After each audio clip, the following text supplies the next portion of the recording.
যশোরে কোটা সংস্কার আন্দোলনকারী শিক্ষার্থীদের উপর হামলার ঘটনা ঘটেছে। এ সময় আন্দোলনকারী শিক্ষার্থীদের পিটিয়ে ছত্রভঙ্গ করে দেওয়া হয়। মঙ্গলবার বেলা 11:30টার দিকে শহরের ডিসি অফিস কালেক্টরেট চত্বরে এই হামলার ঘটনা ঘটে। আন্দোলনরত শিক্ষার্থীদের অভিযোগ, শান্তিপূর্ণ আন্দোলনে হামলা চালিয়েছে ছাত্রলীগ। এ ঘটনায় অন্তত 10 জন শিক্ষার্থী আহত হয়েছেন। হামলার প্রতিবাদে তাৎক্ষণিক আন্দোলনরত শিক্ষার্থীরা প্রেসক্লাবের সামনে বঙ্গবন্ধু শেখ মুজিবুর রহমান সড়ক অবরোধ করে এবং পরে মিছিল করে। ভুক্তভোগী শিক্ষার্থীরা হামলাকারীদের শাস্তির দাবি জানিয়েছে। এদিকে অভিযোগ পেলে হামলাকারীদের বিরুদ্ধে আইনগত ব্যবস্থা নেওয়ার কথাও জানিয়েছে।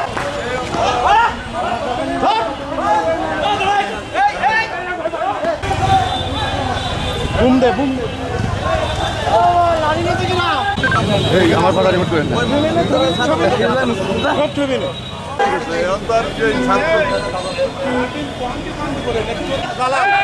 সব এক জায়গায় থাকবা, আলাদা হবে না। রায়হান, এই মিলন, মিলন মানিক